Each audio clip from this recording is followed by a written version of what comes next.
Rewind-A-Dynamite from the post-wrestling site. AEW, lighting up the fuse. Sit back and enjoy the bubbly. As we hear from John and Wai Ting. Where we're going, we don't need roads. And if the buck stops here, this thing might blow. Everything you hear are opinions of the show. And if you don't like it, go to the forums and let them know. Hello, everyone. It is Wednesday, May the 31st, the end of the month and the end of my sanity. That is where I am at on this Wednesday night. How are you, Wai? I feel sane. You know, I'm sorry to hear that you're not. But what's up? I've just had a very long and winding day. That has brought me to this moment here with you. It was a very, very, very long night for me.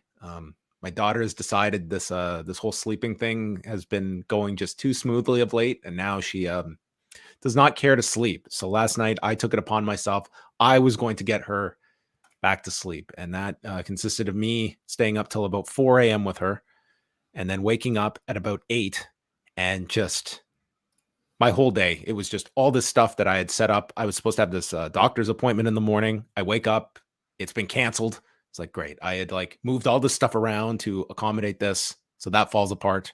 And then my wife is now very under the weather. So she came home today and was just so sick. So I just said, why don't you go lie down? I will take over everything tonight. And I did all the stuff with the kids and getting them to sleep.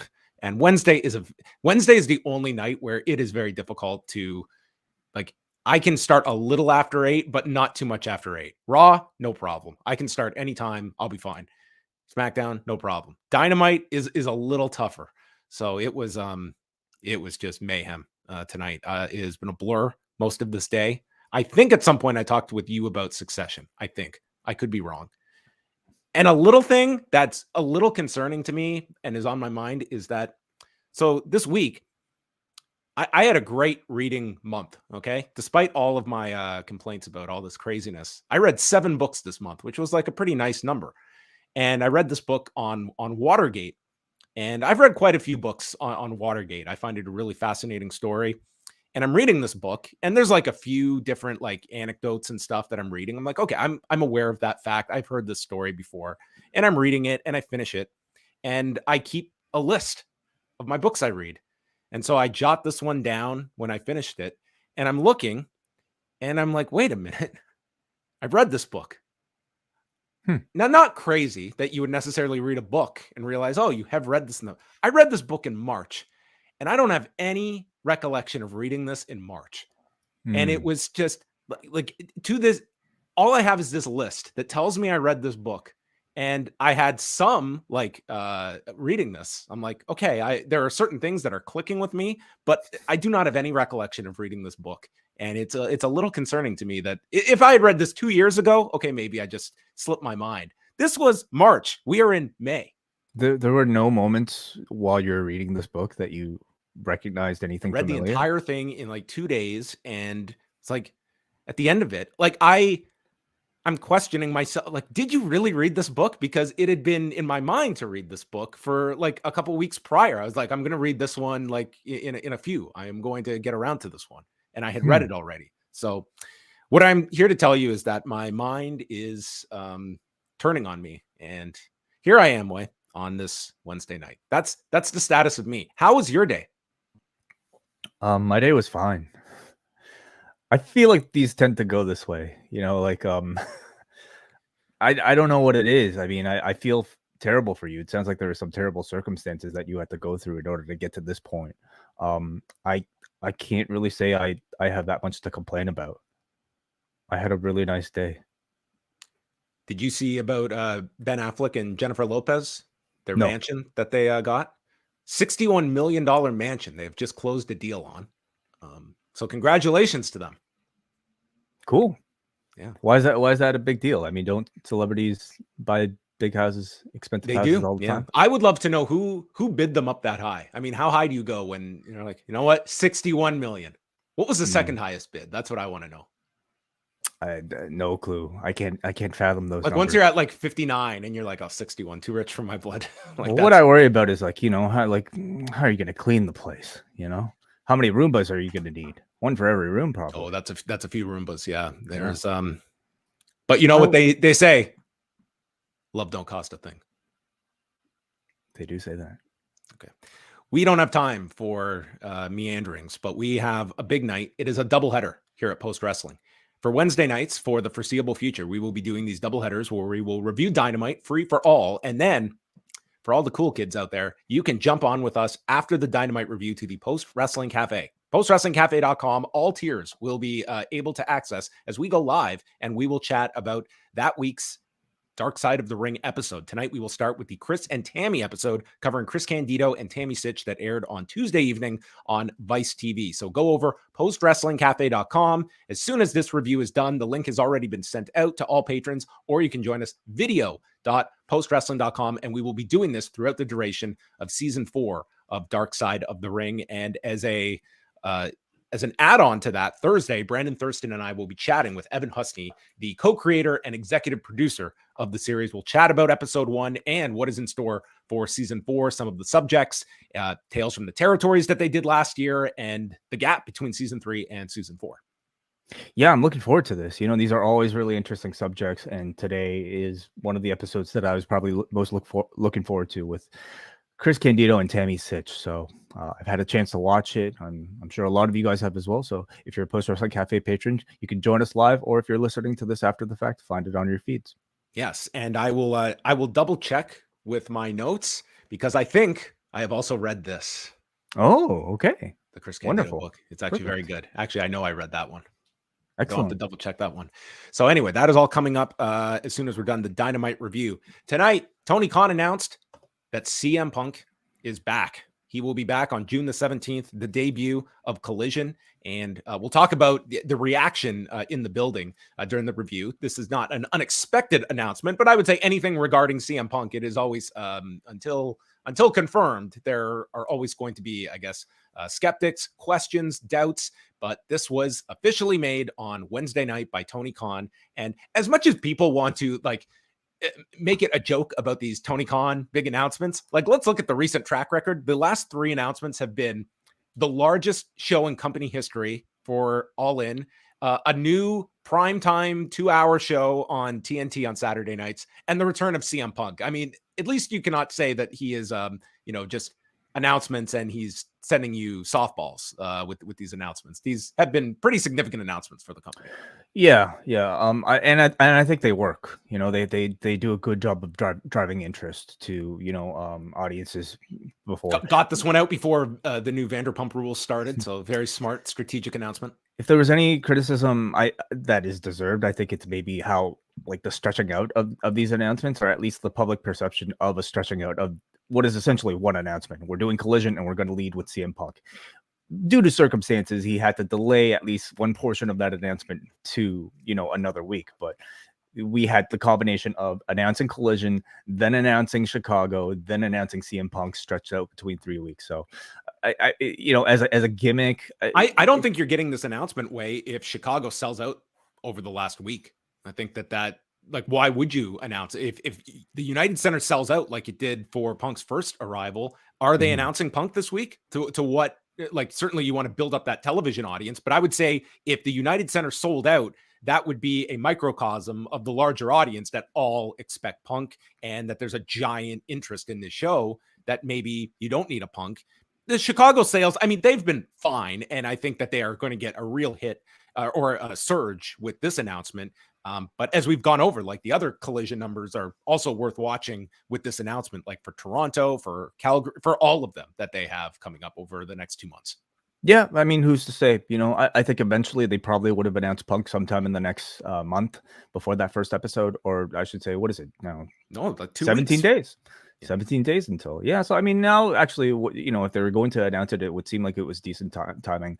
Maybe just as always, this sort of ace in their pocket, they could always announce it. Exactly. Yes. They could always announce it just to, spur last minute ticket interest. But we'll see. That's really the big question. How much, you know, the on sale benefits from this, and how much the other collision dates benefit from it as well.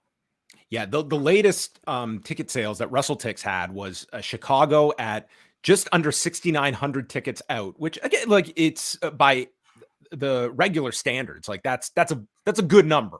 There's a lot more you can fit in the United Center, but it is not as though the show is bombing in Chicago. It's like a very healthy number. Now, Toronto on June 24th is at just under 1,800, and that is not a good number for the Scotiabank Arena the night before Forbidden Door. So that's one to watch. Calgary is at about 3,300 as well, which that's a big arena on top of it in Calgary. So, I mean, to me, Chicago, I think you would expect the natural movement, but I'm more interested in these other cities for Collision. That I think everyone is going to take this to mean that Punk is on all of these Collision dates unless he has some prior commitment that can't be on some week, but most Collisions he'll be there.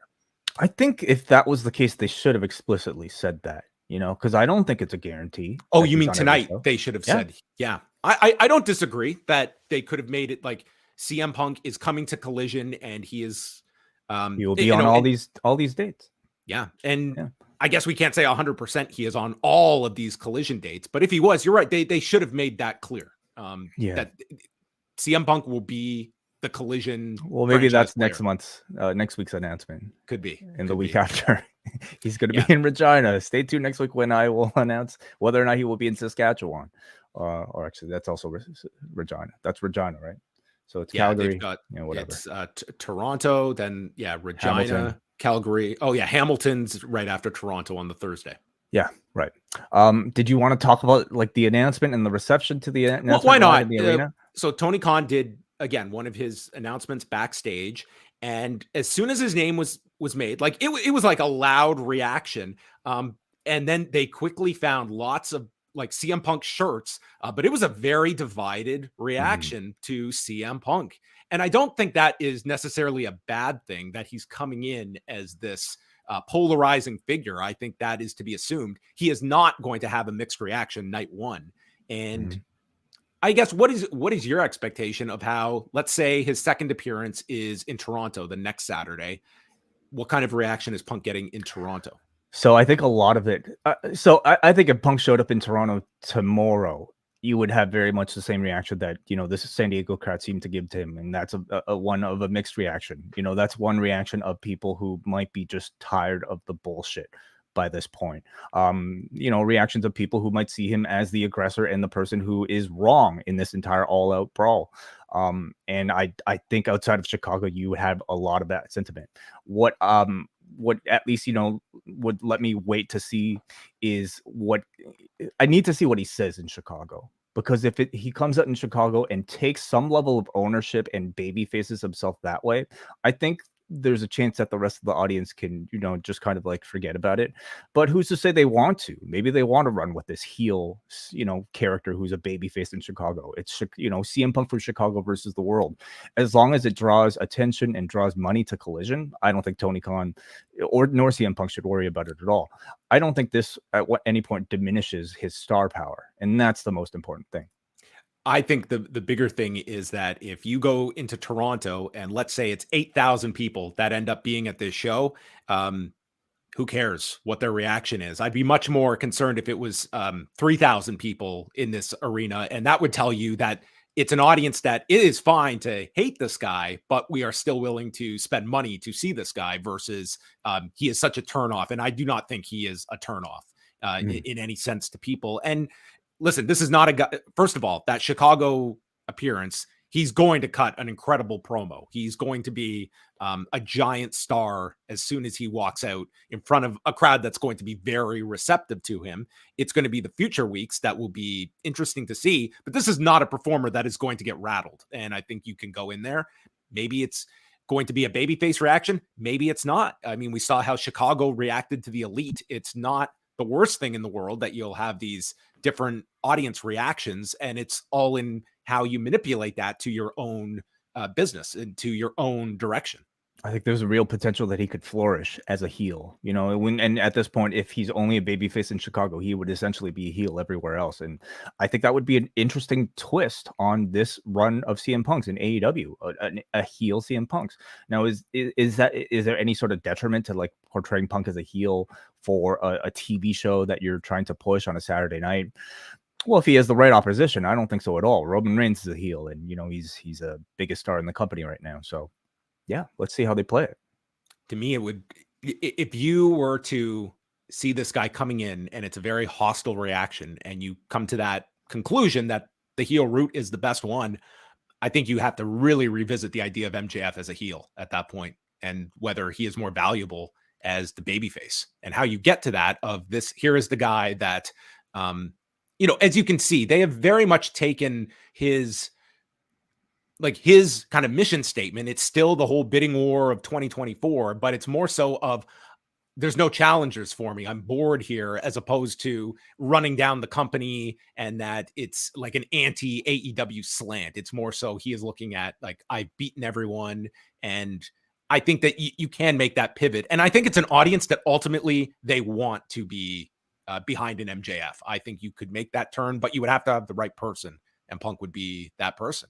But he could also come in, and we have seen plenty of times when the famous one everyone always brings up is how ECW was just this anti-corporate wrestling crowd. And then Sid shows up and he's the biggest star in the world. Like, here's a guy that just screams like New York WWF, and he comes and they're just in love with him. And for Punk, it's, if he had walked out in front of this crowd in San Diego tonight in person, would it have been a mixed reaction, or would they have lost their minds to have seen CM Punk?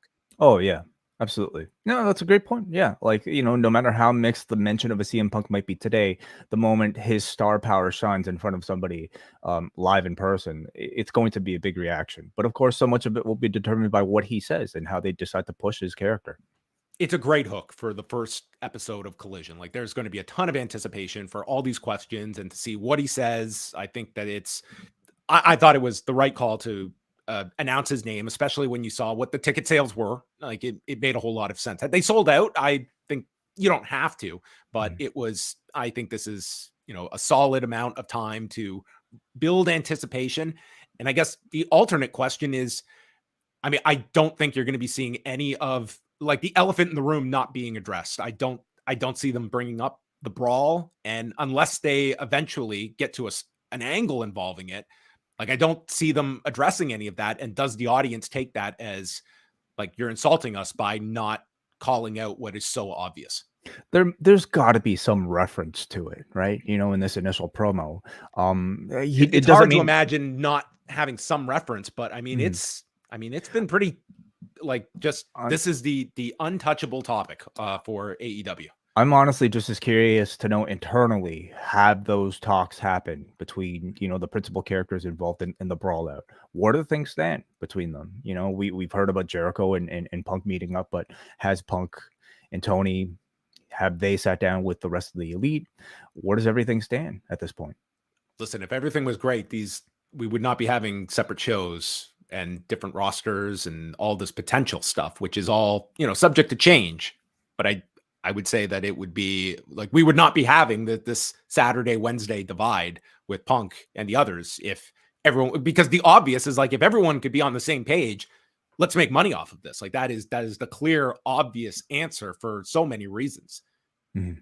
Yeah. But we will talk about this more during the review. Matt Jackson put out an update on his partially torn biceps that he got. This, I think, was the Winnipeg show. He sustained this back in March.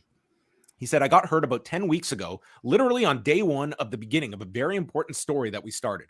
I was told there was a good chance I wouldn't be cleared to perform again for 6 to 7 months after surgery. Surgeons insisted I get the muscle repaired immediately. I opted not to do surgery, but rather try other therapeutic options that would get me back quicker. I had faith that through proper rehabilitation, supplementation, and prayer, I'd be back wrestling with a target goal of double or nothing. There was clearly a lot of doubt, but I wasn't going to miss it no matter what. In fact, I wasn't going to miss any of the events leading to it either. During the process, I lived in fear that I was making a huge mistake, that my arm would never be the same again, or that I'd lose a bunch of strength.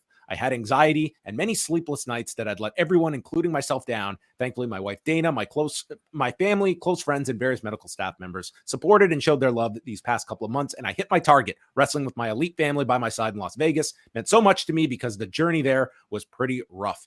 Thanks to everyone who's put up with me, my endless chatter about my rehab, and asking you to watch me flex so you can tell me how great I look. So that was the story of Matt Jackson going into Double or Nothing. And yeah, this could have been, months and months if he had undergone surgery. I can certainly applaud this man's work ethic to go through this and make all these dates and such. I don't know if I would necessarily recommend it. I'm somewhat, and believe me, part of this is sort of just what we're going to be talking about too with like Chris Candido and such. Like, here was a guy that just undergoes surgery and then he was back at work the next day, literally after his surgery.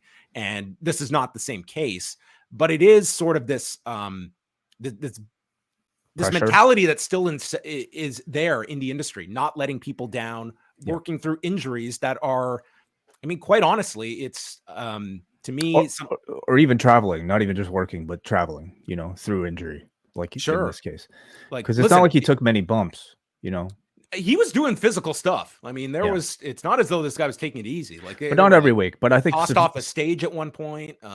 It was. Yeah.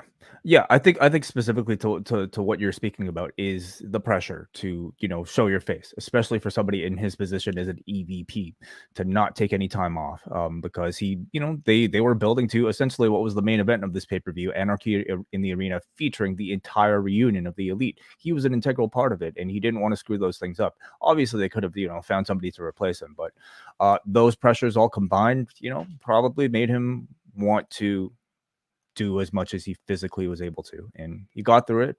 And it sounds like he has full strength back. He mentioned in this quote. I mean, listen, this guy made a calculated call to avoid surgery, and it looks like he made the right choice. And I'm sure his rehab was extremely intense to go through this. Like, a partially torn biceps is, that's a significant injury that you're dealing with. And if he was able to avoid 6 to 7 months out, I think that's a huge win for him. I just look at this as though, like, this is a company, like, I don't think there would have been any pressure placed upon him by those in the company. I think this is all self-imposed pressure, and it just is a mindset into what exists for these wrestlers, that this guy could have taken care of this injury and taken whatever time he needed off, and he's not losing a spot. But these guys, like, this is how they are wired, for better or for worse, and this turned out for the better. But I think that there's also, it just does show you this mentality exists for these performers. I also wonder if in, any wrestler's case, not wanting to take time off because you don't want your contract extended, especially with him and his brother. And, who knows, like, who else, maybe their contracts coming up at the same time, and it would really hurt their negotiation power. Yeah, well, and that is a more, like, interesting question that you bring up, is that, like, there is a, like, would you define that as, like, a punishment for dealing with an injury? I don't know. I mean, I could see both sides, should, like, if somebody's up for an entire year, should Tony pay somebody for that entire year where they're not being used? I mean, I could see both arguments. Well, we're glad that Matt Jackson is doing better. And I mean, what a calm match to come back to and work towards. Like, he took a lot in that match. I mean, you could argue he took the most in that match probably like among the most memorable spots of that. It's the exploding sneaker and the thumbtacks and the big swing, and the pile driver and the pickup truck. I mean, this guy, I mean, all credit to him for the performance he put forth on Sunday. There was some more news about Pat McAfee and his deal with ESPN. This comes from Andrew Marchand at the New York Post, that his new deal with ESPN reportedly worth $85 million over 5 years. So, I mean, he could have gone for that mansion. Possibly. Yeah, I'm sure he could afford it at this point. Absolutely. So this is not like a straight salary for Pat McAfee, because he pays, like, they control their show and he pays all the people on the show. So this is more of like a licensing agreement, but this does include Pat McAfee's work on College Game Day. So it's about $17 million a year that this would work out to. It's in the neighborhood of 85. That's what was reported here. And Pat McAfee did comment to Andrew Marchand. He said, "I will be paying my people and we will be producing the show fully. ESPN will be handling a lot more of the back end stuff while also providing a platform that is incomparable linear wise with a network of talent that is deep and awesome. Their production assets, league rights capabilities, and access to everything in the sports world makes us incredibly pumped about the possibilities and can't wait to get started this fall. And this is actually a reduction for them because they are exiting that FanDuel deal that they had entered, which was worth $120 million. And they were only in the second year of that deal. But, from multiple reports, it was a lot to be producing this show and dealing with all the behind the scenes of running this production company and the show, that ESPN takes a lot of that those headaches off, and they can just focus on doing a daily show each day and not having to deal with the whole kind of business end of everything. So I would say that in terms of the wrestling side, I think that his days as a regular broadcaster are probably done, and the odd cameo would make sense. And for him and for WWE to have that crossover, but the days of doing SmackDown every Friday, he just had a child recently.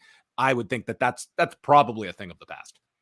Yeah, I think that was already pretty evident the moment he, left the first time, but especially now with so much more on his plate, the man himself is an industry, right? That a lot of people are reliant upon to make their money. And, probably shouldn't be taking that level of risk all too often, physically, nor the travel attached to it as well. So good for him. It's an amazing story. Like whether you're a fan of Pat McAfee or not, I don't know how anyone can look at what he started. Like, to tell you a story, when he launched his show, like they reached out to us. It was like, would you like to interview Pat McAfee? Yeah, like he was just trying to get any word of mouth for this show. And I was like, yeah, sure. I'd love to interview Pat McAfee. It was like a really enjoyable interview that I had with him. But dude, this guy was just pounding the pavement to get attention for this show. And what it's grown into, it's remarkable. I mean, I don't look at him as a journalist in the sense, but he is a high level media personality that has access to his access with an Aaron Rodgers. He is a go-to place for a lot of athletes, and ESPN clearly sees him as a huge part of, as they're making all of these cuts. This is a giant investment when they are slashing costs at a ridiculous amount, which will continue this year. Yeah, and I mean, he's an attractive personality with a big fan base, and his shows are fun. A lot of people try to start these podcasts, and not many are able to build the types of connections that he has. So this is what major companies look for these days. So good for him. NXT on Tuesday night. Some of the news coming out of the show, we had this was the landing spot for several free agents, with Baron Corbin showing up at the end of the main event after Carmelo Hayes defeated Noam Dar. Baron Corbin laying out Hayes and raising the NXT title. And we also had Mustafa Ali showing up through the crowd, and it would seem he backed up Wes Lee, and it would seem like down the road we're going to get Wes Lee and Mustafa Ali for the North American Championship. I really like this for Ali, and for Corbin, I mean, my God, this guy had just hit rock bottom on the main roster. So I don't know if anyone had Carmelo Hayes and Baron Corbin at the top of their request list, but I mean, don't know if you stretch this all the way out to Great American Bash or if this is just on television, but this looks to be, I mean, as good a use for Baron Corbin as you're going to get. I think so. I think it could be good for Baron Corbin. I mean, at the very least, we have some sort of definition now of what it means to be a free agent coming out of that draft. It means you can go to either show. It also means you can show up to NXT. So they've been doing this even before this whole free agency thing with guys, coming up for going down. Maybe I should say, for programs. It's resulted, I would say, in a decent amount of buzz for whoever they're working the program with, but I wouldn't necessarily say it does a whole lot for the NXT part, the WWE person going down to NXT. Even for somebody like an Apollo Crews, I wouldn't say it necessarily refreshes him or makes him a bigger star coming back. I wouldn't even necessarily say they did manage that with Finn Balor when he had that entire year down in NXT. But this is good for Carmelo Hayes, and maybe I'd make an exception for somebody like a Mustafa Ali, because it really does seem like he's done with the positive Ali character, and I think that's a huge positive. I also hope that this means he's going to be a full-on babyface. That's a lot more true to his real self than whatever he was doing coming off of the Saudi Arabia, whatever he was doing on Raw, and then building off of the really good momentum coming off of the Saudi Arabia show for him. All right. That was on the NXT front, and ratings for the past week. Well, let's just go over Raw right now. They did 1,611,000 viewers and a 0.52 in the demo. So they were down like 2% in viewers and 3% in the demo from the week before. It was still their third lowest viewership of the year, but this was going against a massive Game 7 between the Miami Heat and Boston Celtics that were did like 12 million viewers and like a 4.24 in the demo. So they were up against gigantic competition. Plus there was an NHL game, which Raw beat the NHL game on Monday. So again, they were hurt by the basketball game and they did start low, but I would say the lack of a drop from last week, I would say they held more steady than I think you would have assumed. And they fell under 1.5 million for the final hour, but I would say overall this held up a lot better against a massive basketball game. Yeah, that's great. So do you think? So when does all this stuff end? When did the playoffs completely end? I have the schedule actually right in front of me. So the NBA finals will be airing on ABC this year, while the Stanley Cup playoffs, they are alternating each year. They go from ABC last year and they're just on cable this year. So they'll be on TNT and then they're simulcasting them on TNT when there isn't a conflict, and True TV as well to kind of make up the loss of not being on network television. But the NBA playoffs, the finals begin, I think it's tomorrow, and there's going to be at least one conflict, I believe, with Raw. Let's pull up the schedule here. So it's going to be on ABC, and we will have Game 3 airing against Dynamite next Wednesday, and then Game 4 airs against SmackDown next week. And if they go to a fifth game, that would go up against Raw on June 15th. So that is the latest it could go is the weekend of Collision's debut on that June 18th. And then that will be done. And the Stanley Cup final will be wrapping up. I think the latest it can go is June 19th. So we're looking at about 2.5 more weeks max of them. But far fewer games than there were before. Yes. Because you just we're down to one series. Do you think it could be a South Florida sweep, Miami Heat and the Florida Panthers? Sure. Yes. You were telling me in rigorous detail why you felt the Denver Nuggets would just not have the answer for Miami. For your ears only, John. I'm going with Miami, and I think Las Vegas beats the Panthers. That's my prediction. Maybe put some money on it. See the Leafs, they got a new GM. Kyle Dubas out. I did not see that.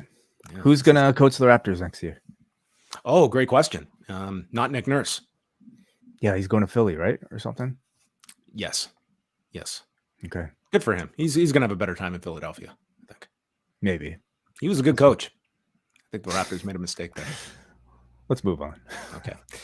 Well, Wai, you know what? As a big fan of Nick Nurse, I'm going to try to be seeking out more 76ers games next season. But you know what? I don't have a Philadelphia television package. So I wonder, where could I follow Nick Nurse and his next destination in the NBA if I wanted to get all I want to watch the regional games for Philadelphia. How would I be able to reach such a set of games? You could pack up your bags and apply for a green card and maybe move down to Philadelphia. It would take you years. It would take you a lot of effort. You would be saying goodbye to your family and all your friends, or you could simply sign up for NordVPN and just do it all virtually from the comfort of your home. Thank you to our sponsor of the show, NordVPN. It is the best way to experience sports from around the world. And we don't necessarily have confirmation yet, especially for those of us in Canada, about where AEW Collision will be airing. So this makes it that much more likely that I will be using NordVPN to catch every week's edition of AEW Collision, as I do every single week. Use NordVPN to catch anything AEW through Fight, through AEW Plus. It is the best way of watching AEW. And besides that, you can also use Nord to purchase subscriptions and even pay-per-views at a lower price through other countries, like I did this past weekend with Double or Nothing. All of this plus Nord's robust security features protect your internet browsing from ISPs, trackers, hackers, access geo-blocked content, and escape speed limits imposed by your service provider. If you sign up right now at nordvpn.com/postwrestling.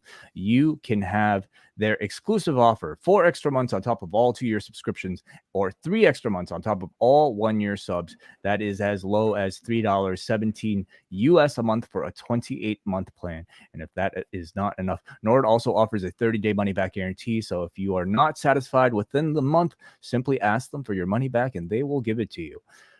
There's a reason why they keep sponsoring this show, and that seems to be because a lot of you guys tend to agree. So thank you guys who have signed up through nordvpn.com/postwrestling. And if you haven't, just give it a shot, risk-free for 30 days. We thank our sponsors at Nord. Tell them John Pollock sent you. Keep Yeah, John Pollock in Canada to follow the 76ers next season. You know, my first NBA jersey was a Jerry Stackhouse jersey. How did you get that? Why did you get that? NordVPN. No, I don't know. It was my dad took me to the mall and he was like, I really wanted an NBA jersey. He was like, okay, go pick one. And I was like, I'm getting this one. I'm getting the Stackhouse jersey. And okay, and you were a fan. And then, you know, my second one I got a Bryant Big Country Reeves jersey. Wow, a collector's item now. I bet It was actually they didn't have my size, so I got a size too big, and it was not the best jersey. Well, I didn't like that one, like the 76ers one. They do call them Big Country. It was. But this could have fit Big Country, and I was I was a small municipality at the age of 12. So, all right, there you have it. All of the news can be found postwrestling.com/news. Andrew Thompson, the man, just he runs on batteries, just keeps on going. Has some information about Alexa Bliss's contract in WWE, and congratulations to her and her husband. They are expecting a child later this year, so congrats to them. And we get into Dynamite tonight from the Viejas Arena in San Diego, California. A great audience in San Diego tonight. Very good. Yes. Did you hear Pat McAfee take his shot at AEW on his show this week? Yes, I did. Yeah. Unfortunately, very uninformed, especially with somebody like him working, you know, like having attended several WWE shows, knowing that. So explain what he said. I mean, they were showing like highlights of at a basketball game and just like empty like seats behind the players who were practicing. And he made a crack about, you know, when you're looking on the hard camera side, that's a photo you don't want out there. And AEW learned this the other night when they had an arena that was 3/4 empty. I mean, you can critique the heat for that crowd at the T-Mobile Arena, but they did have close to 11,000 people in that building. And I mean, let's be anyway, petty shot, but I mean, well, he's an employee of the WWE. That's so it. You're gonna get these back and forth. So they will always happen. Show opened with the BCC, Moxley, Claudio Castagnoli, and Wheeler Yuta, who are on their way to Japan this weekend, taking on the Lucha Brothers and Bandido with Bryan Danielson on commentary. And Bandido was dressed up, my best description, like a Care Bear. Well, actually, I want to thank John Cena for this because he actually informed us that he was dressed up as El Chapulín Colorado, who was a famous Mexican comedian from the 70s, or I should say comedy show or movie, forgive me, John Cena from the 70s. And Cena informed me that his mother used to watch it, so he remembered it from his childhood. Okay. And he felt tonight was the night to pay tribute. Well, is there any better night than being in San Diego? No. He had this giant B on his chest, and then he took this off later. Danielson also explained what Death Jitsu is. Wade, did you ever learn Death Jitsu? No, I don't think so. I don't think that was part of the technical wrestling in violent ways. Huh. Yeah. How many people? I shouldn't even say. No, I mean, yeah, I don't know if their kids program would be all too popular.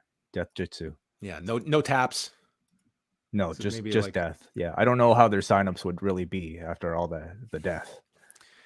It's not a great business plan. They brawl around the ring before the bell, and dude, Danielson was so great. Bandido lifts up Yuta, and we're doing the big count all the way up to 40 as the Lucha Brothers fight off Moxley and Castagnoli, and Danielson's screaming, "Knee his head! Knee his head!" And then criticizes Bandido for a lackadaisical cover on Bandido. And he asks, "Where are the Elite tonight? I don't see them." and they were in the back. We would see them later. So they attack Bandido with a spike pile driver, beat on him. It's Phoenix that gets a super hot tag from this crowd. And it was just great throughout this whole stretch. We see a 21 plex stopped when Moxley is on the apron. European uppercut to Bandido from the floor by Castagnoli. Busaiku knee from Yuta, as Danielson notes that he taught him it. And then we get the downward elbows by Yuta onto who is this on? Bandido. And then he applies the seatbelt for the victory in 11 minutes. And Danielson just with his arms raised in the air. Who is the best?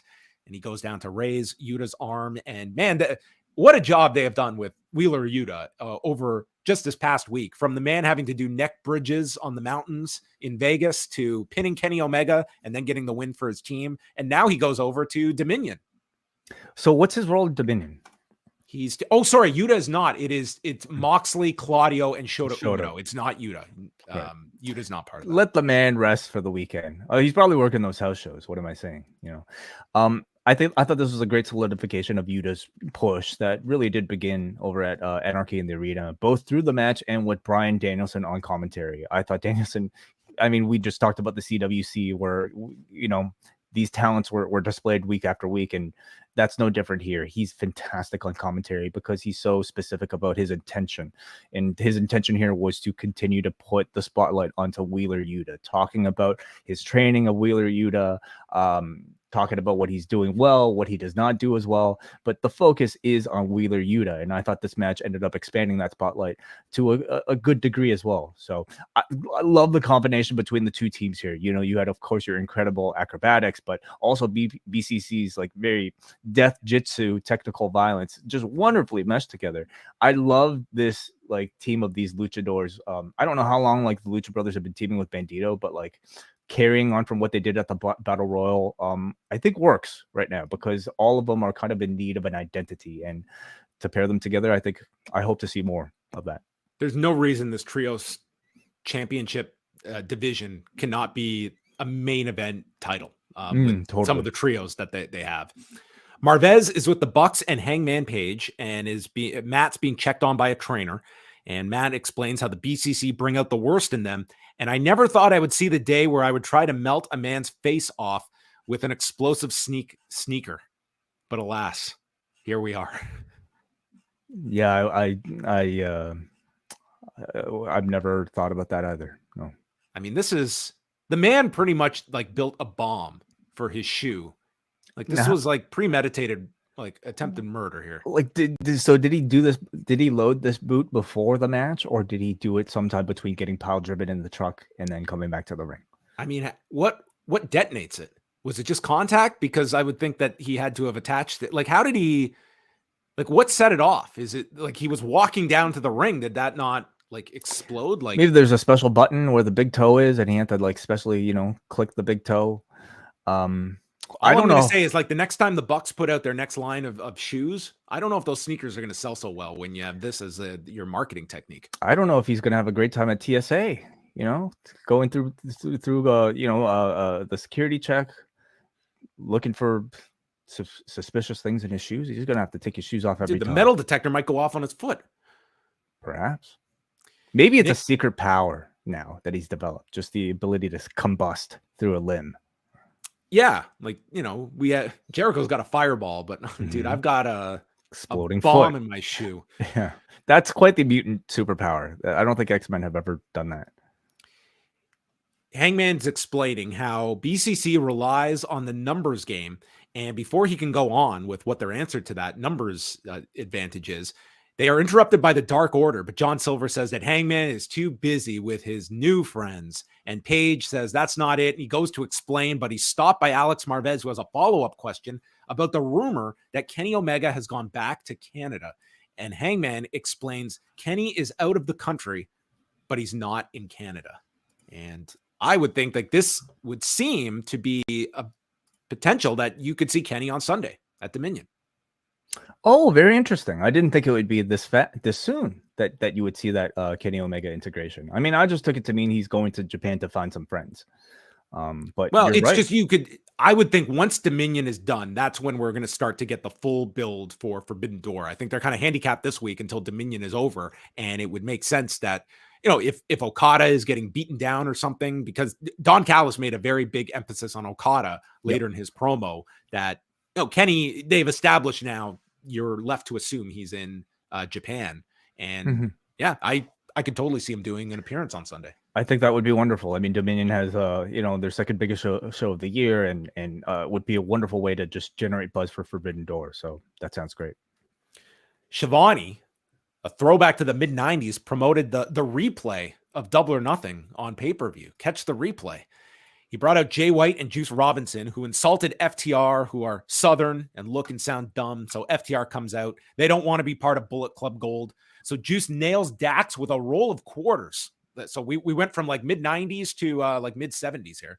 And then it's a 2-on-1 attack when Ricky Starks chases them away. So Dax is out from the roll of quarters. Cash was hit with a Blade Runner, and Starks clears the ring, challenging Jay White, the punk-ass bitch, to another match, which they are going to have on Dynamite next Wednesday. I thought this was actually a pretty entertaining segment, and I thought that Jay White and Juice against FTR is a nice direction for the tag titles. And you've got Ricky Starks kind of involved here with his own feud, but an alliance too with FTR. Seems like they'll wrap up, the Jay White, Ricky Starks aspect next week, and then maybe move on to this FTR program. But we've been waiting for a few weeks, I think, to for Dynamite at least to have a big in-ring Jay White promo segment.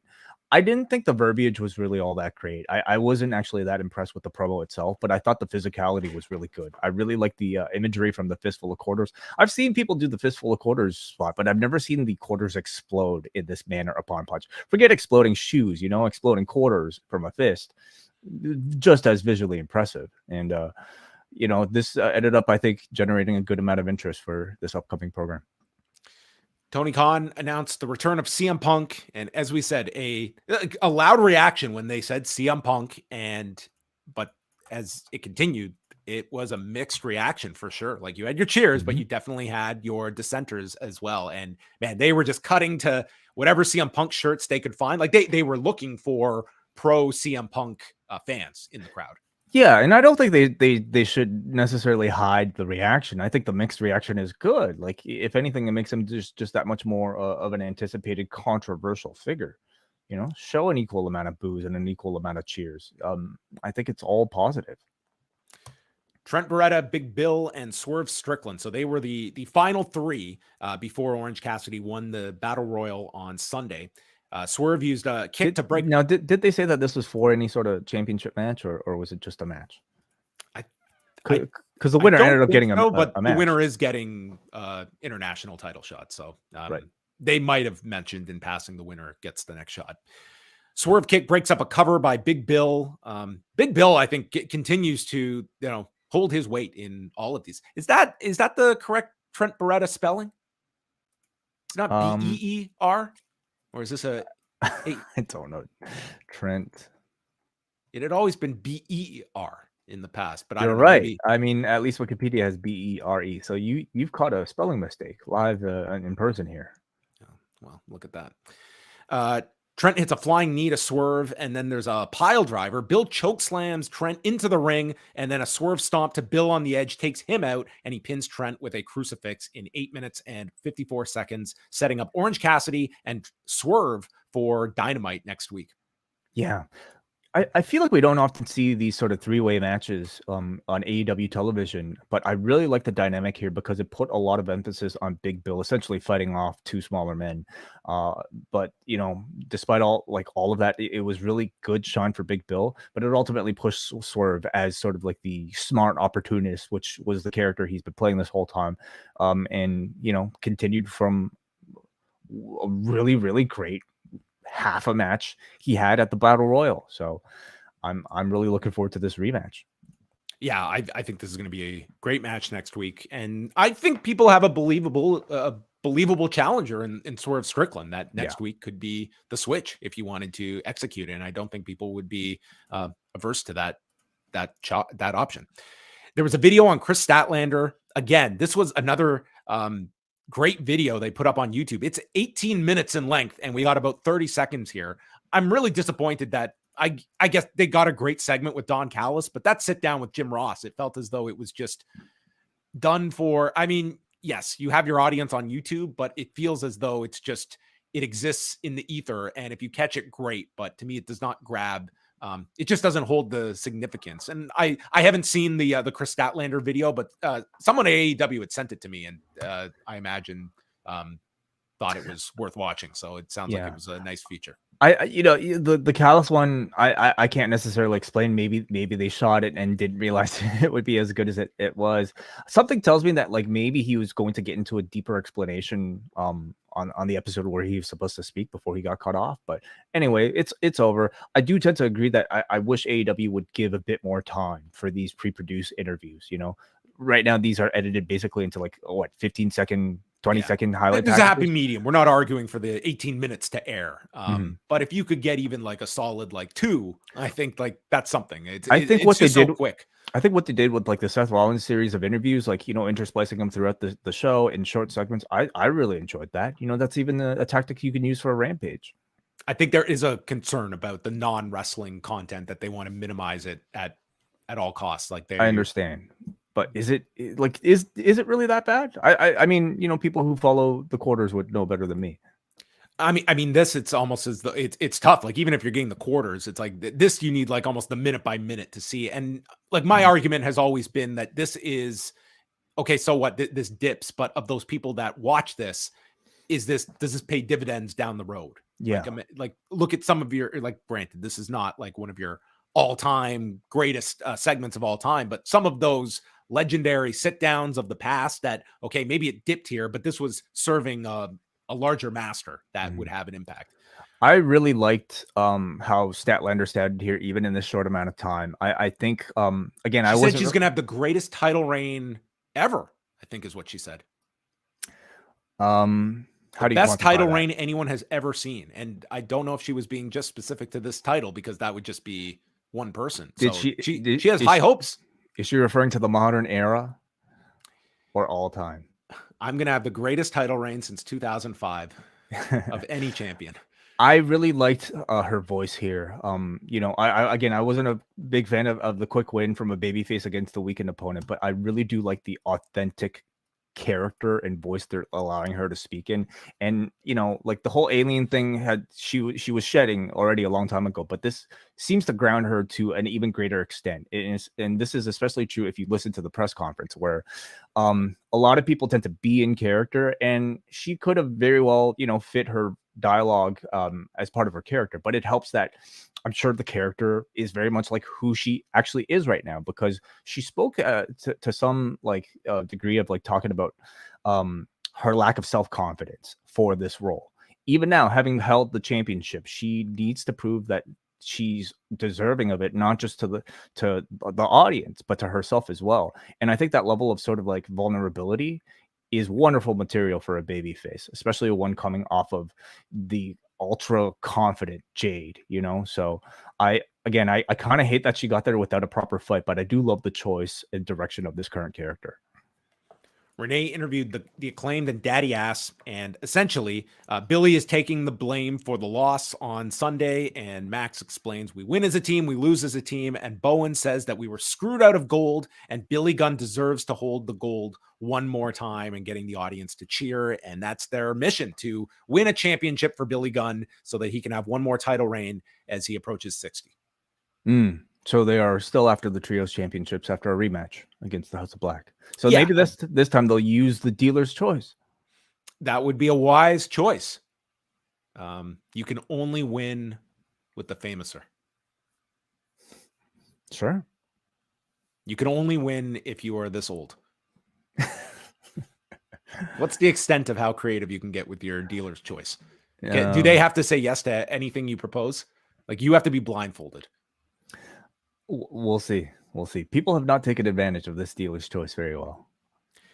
Tony Schiavone says it is sick. It makes me sick to my stomach to say this man's name as he welcomes Don Callis with such disdain in his voice with Konosuke Takeshita. And man, this audience just was on top of Don Callis. It was a great atmosphere, and he is just screaming through it.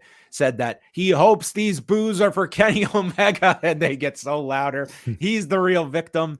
He's got to look at this scar every morning and blames Omega for this. Not the guy who delivered this to him. Moxley's in the clear. This is Kenny's fault, this scar. And he destroyed my family. I lost a nephew, but I gained a son. His son, Konosuke Callis. And this man is better than Ricky Dosan, better than Inoki, better than Akira Maeda, Muto, and he's better than Okada. And he's definitely better than Kenny Omega. And Takeshita goes to speak. He's drowned out as well. And Callis is building a new family and is going to cut the Elite out of AEW, which is a very interesting story for this year with Kenny and the Young Bucks as well. But man, what an awesome segment this was. As I used the term earlier, this was Dom Callis. Very good. Very good. Wonderful atmosphere. San Diego played their part really well. And honestly, if you're Callis and AEW, you couldn't have asked for a better backdrop for a first heel segment for Konosuke Takeshita. Maybe one of the most interesting things coming out of this is the Okada tease. So seems like a likely candidate along with Kota Ibushi for members that Kenny might be bringing over. So we'll see what sort of interaction they'll all have. Yeah, great segment. Wardlow and Arn reflected on the ladder match, with Wardlow stating now they know what he's willing to do and there's no limits to how far he will go, and challenges Luchasaurus if he wants another crack. Orange Cassidy and Darby Allin, who are quickly becoming a super entertaining tag team together, took on Bishop Khan and Toa Leona, the Gates of Agony. And this was Darby Allin getting destroyed for most of this. Brian Cage and Swerve came out with Prince Nana to watch on the stage, and Darby gets destroyed throughout the break. And we see an attempt by Darby to come off the middle rope, and he takes a pounce from Toa in midair. Awesome. I mean, man, Mount Everest does not seem as daunting as this on paper. Holy Christ. So he needs to write a will for that. Cassidy gets the tag, and he puts the hands in the pockets and makes his comeback. There's a lariat from the front and the back by the Gates of Agony to Cassidy. Darby makes the save. Toa is sent off the apron with an orange punch.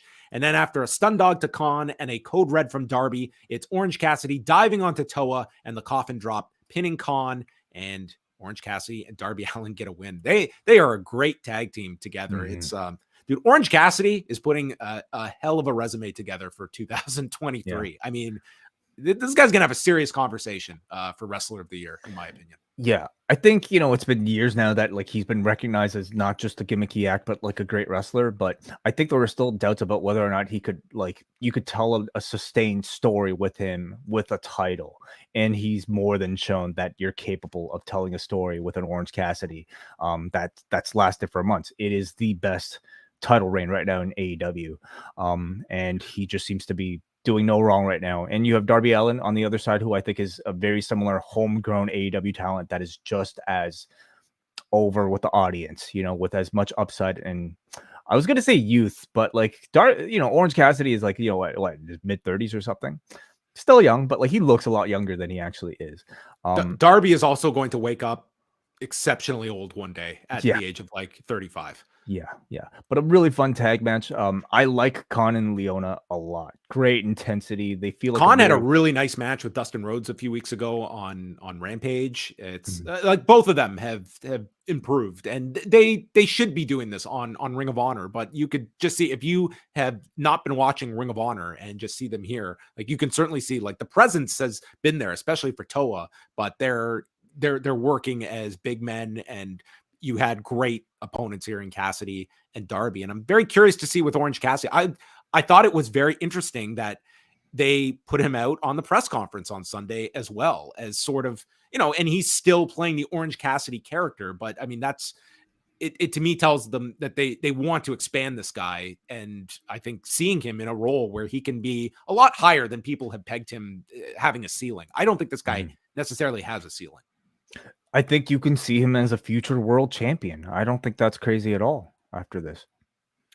Swerve and Cage walk down and they surround the ring, and Sting arrives to an enormous pop, and they take over the ring and they keep the Gates of Agony, Cage, and Swerve out.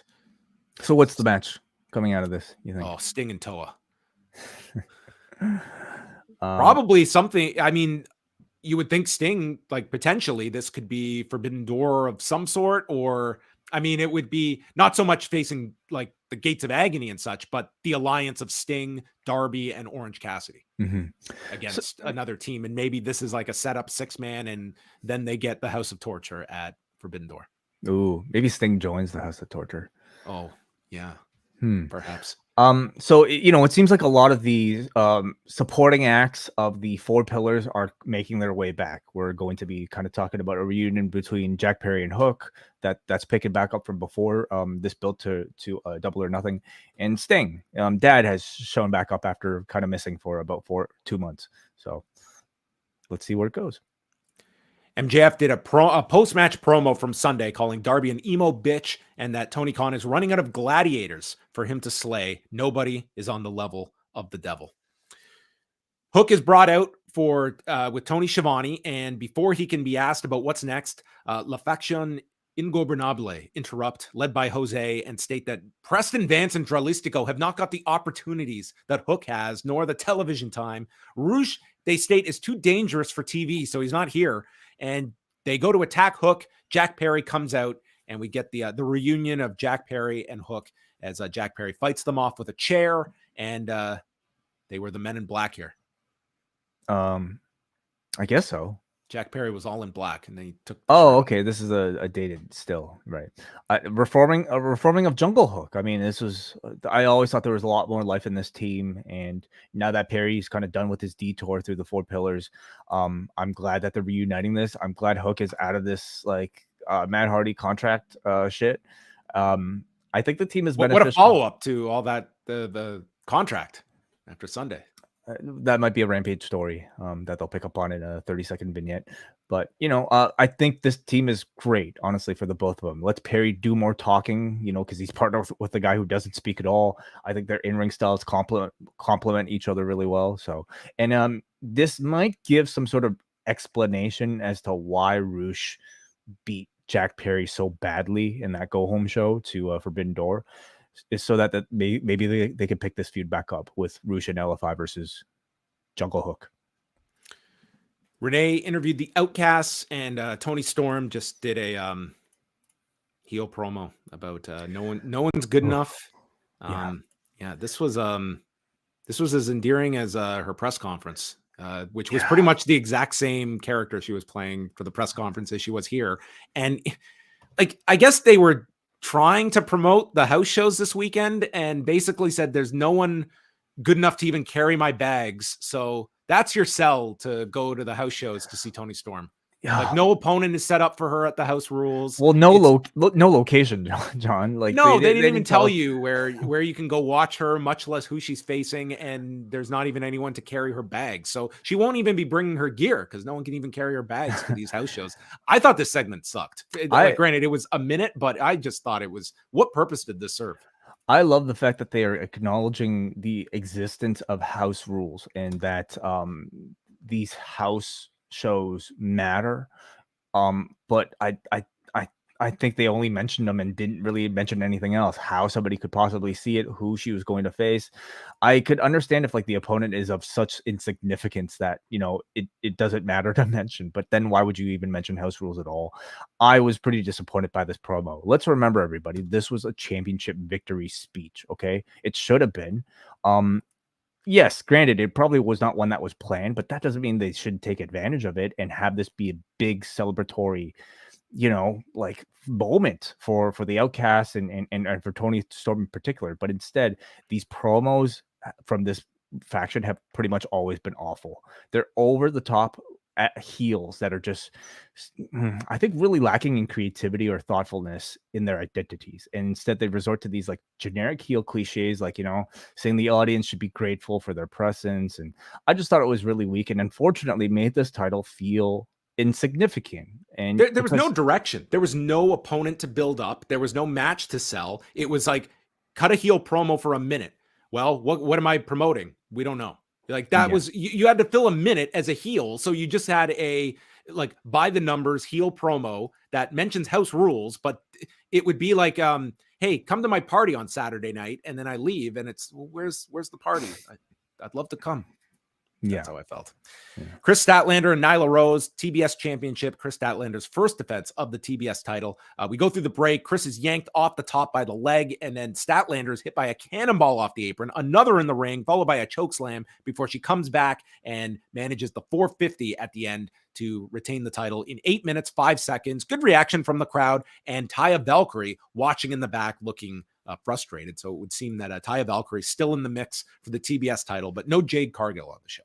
No, I do really like the story of like Taya feeling like she basically did all the work in setting up a victory for Kris Statlander. It's a good way to go about things. Yeah, it's a good way of like semi-justifying why Kris Statlander has such an easy route to the victory. You know, if they're going to tell the story afterwards. I do think there are better ways of like getting to a Statlander versus Taya match, but you know what? Listen, this could work out. I thought Statlander looked pretty good. You know, you would figure she'd be a little bit timid coming off of the injury, but she did not look timid at all. She used her knees a whole lot in this match. You can see the 2 big knee braces, but she was not afraid to use them. Great looking 450. I love the fact that she uses American Sign Language before and after her matches. You know, this is like the first wrestling persona I've seen, at least on a big stage, use that on a regular basis, and it immediately makes her a hero to a huge portion of the population that probably feels unseen in professional wrestling. I love it. Gives her a unique identity and a backstory, and just furthers her connection with the crowd. And I thought Nyla Rose was like a perfect opponent to give her like that initial boost of credibility, because Nyla is always a credible contender because of her size, and Statlander as like the underdog, like looked impressive in, you know, doing those Blue Thunder Driver and things like that. So I'm way more excited now at this TBS title run than I am of the actual title. Well, Rampage on Friday night. It's Battle of the Belts. It's an all championship showdown. In the Mega Championship from AAA will be defended by El Hijo del Vikingo against Commander and Dralistico. Willow Nightingale defends the Strong Women's Championship against Amy Sakura. Zack Sabre Jr. against Action Andretti for the New Japan Television Championship. And Katsuyori Shibata against Lee Moriarty for the ROH Pure title. This lineup was enough that Wade and I have decided we're going to review Rampage this Friday night. So we will go live at 11 on Friday night. So that's Rampage. Rampage has pulled us in for this. Like, Friday. What the hell? You know, clearly Tony was listening, or he was just waiting for these sports to end. Rampage gets back to his regular time slot, and it's getting back to it in a big way. This is achieving something that Rampage has not achieved in months, maybe. You know, like it feels like it's I mean, is it a must see? I mean, you know, none of these title matches I think are resulting in championship changes, but they found a great cast, you know, of guys that have a lot of internet buzz but aren't necessarily like TV stars, and you're not necessarily sacrificing your Dynamites nor, you know, your upcoming collisions by putting on a Vikingo or Willow Nightingale or Zack Sabre Jr. or Katsuyori Shibata. This is the type of match you'd probably more likely see on an ROH, but it's way better served on Rampage. I agree. Like, this to me is what you would be shooting for on a Rampage. I wouldn't even be like deterred if I think you should have measured expectations for what this does on Friday, because you are rebuilding this audience on Friday night. But I think consistent lineups like this, like if you're looking at Rampage as, let's be honest, a B show until Collision comes, that you're looking like there's nothing that's going to be earth shattering storyline wise, but this to me is servicing that audience that wants another hour of AEW. And this is a great lineup. There are tiers of fandom, you know, and when you're like booking and Dynamite, you're trying to attract people that are watching The Big Bang Theory, who might not give a shit about Katsuyori Shibata. For Rampage, I think the strategy should be to try to cater to the fan that needs more and wants more, and you have to make that time worthwhile for those fans. And I think this lineup really does feel like it's achieving that. Main event is Dr. Britt Baker and Adam Cole against Chris Jericho and Saraya. And Jericho trips Baker from the floor. This gets a lot of heat. Again, this was a great crowd in San Diego all night long. Cole goes after him, but is stopped by the referee. And then Tony Storm and Ruby Soho run down, stomping Baker as Paul Turner deals with Jericho. So Shida comes down with the kendo stick, removing both of them. Jericho covers Saraya to shield her, but Baker comes off the top anyway with a splash onto both Jericho and Saraya. We see the walls applied to Cole, and then Baker puts the lockjaw onto Chris Jericho, and Jericho was just great, just swarming here and selling the lockjaw, and it's a huge pop as she applies it, and Saraya breaks up the submission. There's a code breaker on Cole, and Jericho gets the bat, but he's hit with a super kick, then a double super kick from Cole and Baker, and in comes Cole with the boom, pinning Chris Jericho in 13 minutes and 32 seconds. It's I know that there are people out there that do not that will be critical of a Chris Jericho, but my God, has this guy, you could argue this guy has put over too many people, that he's at a point now where like he has been like, just, he loses to this guy on Sunday with a stoppage. Then he puts him over completely clean here. And I would argue, like, you don't want Jericho to be losing so frequently here, but man, you cannot criticize that they are trying to get Cole up to that next level, and Jericho is the one that is trying to get him to the place they want him as a top tier babyface. I think that if there are criticisms of, like current criticisms of Chris Jericho, it's not necessarily like whether or not he's willing to job to people. The man lost to Action Andretti and lost to Ricky Starks multiple times. So I don't think that's an issue at all. It's more so, I think, the entertainment value of the current programs and maybe the duration of the programs. I think this coupled with one of the principal complaints I actually heard about the Sunday show, a lot of people were mentioning the Cole and Jericho match, whether the perplexing finish or maybe the content of the match itself. And that's rather unfortunate, because I would strike this as like two rather flat programs now for Chris Jericho in Ricky Starks and also Adam Cole. I don't know if I would classify the program as flat, because I think like the beatdown of Britt and the build up to it, like I didn't think this was like some terrible program in the lead up. I think it was the match was a disappointment. But at the end of it, I would say like this match to me felt like this could have been the pay-per-view match, because I thought this got over much better than the unsanctioned match on Sunday. Perhaps, yeah. Whatever. And I kind of feel like people are ready to see this one move on, and this felt like a pretty definitive win. Mm-hmm. I think there are more interesting opponents for the both of them. And if you're Chris Jericho, it might be time to look at another character, like another refreshing. What's the next iteration of Chris Jericho? It's kind of unfortunate we put such expectations on the guy. Most wrestlers just have one identity or maybe two for their entire career. Jericho kind of like we're expecting. Where's this pressure on Randy Orton? Exactly. But we expect more from Chris Jericho, don't we? And I think he himself expects more from him. So I think he could capture the audience's attention again, but he's definitely going through, I would say, a more critical spell right now. Well, that was Dynamite, and I thought it was a great show. I thought it was a great crowd, really strong show coming off of the pay-per-view. And I would say, like, yes, you had the Punk announcement, so you had a lot of like buzz coming off of this because of that announcement. But this was just a really entertaining show, and it looks like you're probably going to get a pretty great 1 hour on Friday night with Rampage, which is being taped as we speak. I very much agree. I thought tonight's show was good. As a follow-up to Double or Nothing, I think it was really good for setting up new directions heading into Forbidden Door and beyond. There were several teases about, incoming Japanese wrestlers in the Elite feud. I thought they gave appropriate shine to people like Wheeler Yuta coming off of Double or Nothing that just continue to bolster their credibility. Same with Kris Statlander. Really impressive win following that win on Sunday. I thought this was a positive show, and I think the future direction looks pretty good.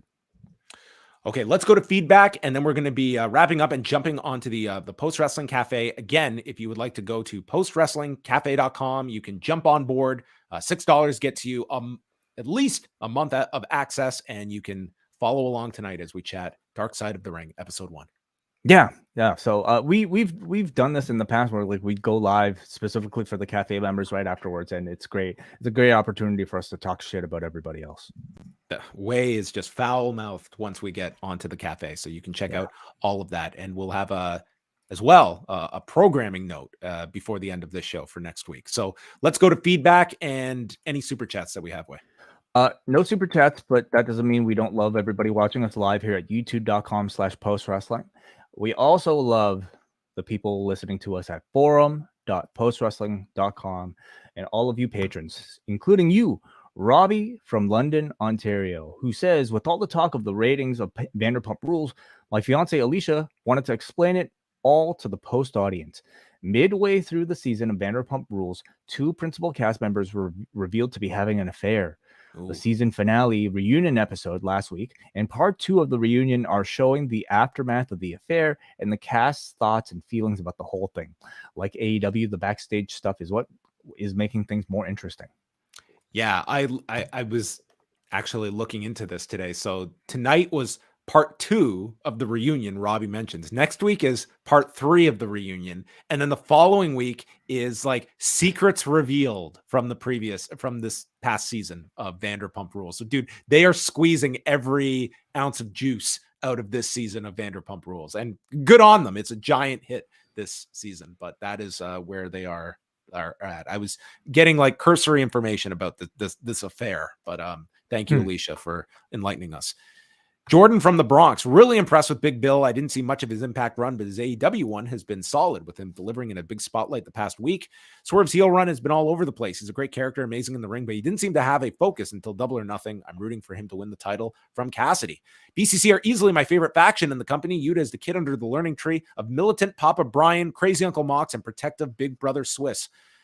Glad to see Statlander back in the company and Nyla Rose on TV. Nyla's used as a mini boss for a new babyface champion to beat, and hopefully Collision will grant her more time. If it were up to you, how would you go about Punk's first appearance on Collision? Would you have him cut a promo for sympathy as a babyface, perhaps with an apology, must be as loud as the disrespect theme? Or would you have him pull an apologize to absolutely nobody and go full heel? Oh my goodness. Well, I don't know if it's really up for anybody to decide but CM Punk himself and what he's willing to say in the public. Let's ask this. Which one is I don't think that Chicago crowd wants to hear him apologize. Right. Which one is most beneficial to making money? I think the non-apology. I think so too. Yeah. Yes. And I think at most, like I am not expecting it to be it would be hard to avoid, but I don't think it's going to be like, I think he's not going to most it's going to be like subtly referred to. I don't think you can get away from that, but it could also just be to those that have always backed me. And I know that Chicago has, thank you. Like that could be it. And this crowd's they're going to just eat up whatever he says and be behind him. And it's the subsequent weeks that will be interesting. Agreed. I don't think he'll be pipe bombing the Elite or anything like that. Number one, because that would entail them going to the Elite program right away, and I don't see that happening for quite a bit. So you know who the heels are going to be in that promo in lieu of the Elite? Who's that? It's going to be us. It's going to be the media. Yeah, I'm not even kidding about Brian Alvarez. Watch out. I think like that's going to be his direction. I could totally see that being at least a line in there. Okay. The terrible media. I can't wait to review that. Okay, let's finish up here with Dave. Dave from Toronto says, as the rare fan of I love this. As the rare fan of both wrestling and Vanderpump Rules, I want to help explain why VPR has been such a ratings juggernaut recently. Okay, well, because it's got an acronym now to it. VPR. The reason is because of a major. Okay, so unfortunately, you're a little late, Dave. But the news was so shocking and reaction online was so strong that it forced production to pick back up early in order to capture the drama. The past few weeks have been leading up to the on-screen reveal of the affair, with fans looking for clues of the infidelity on screen with a fine-tooth comb. The season finale was 2 weeks ago, and tonight was episode 2 of the 3-part reunion. Right. There were even 2 Vanderpump Rules signs shown in the crowd on tonight's Dynamite. One that read, "I'm missing VPR for this," and the other was, "The Don Callis is a worm with glasses" sign, which is a paraphrased insult one of the other VPR castmates hurled at Tom Sandoval, calling him a worm with a mustache. Okay. Well, I appreciate the Vanderpump Rules updates. It gives us a better insight into this show. I'm surprised why you haven't fallen into this show. I'm a little surprised too. This seems like it would be right up my alley, but I'm not interested at all. We're too late. The season's up. Mm-hmm. The season in the series is also up for Succession. And if you want to hear Way and I chat with Braden and Davey, it is up now for free on the Poison Rana feed. I believe I did this today. I have a bit of a memory. You're going to rewatch Succession next Sunday and realize you had already seen it and done a podcast about it. You know what's funny? As busy as this week was, I did watch that finale twice. Oh, okay, good for you. I meant to, but unfortunately I couldn't. But I did like listen to a lot of like podcasts about it. I did like reading up of articles about it. Some really great material out there. But the number one you should be seeking is, of course, Poison Rana Pods, The Sesh, with me, Braden Harrington, John Pollock, talking about the season finale of Succession. A great time was had. I love talking about the show. And Davey does a great job.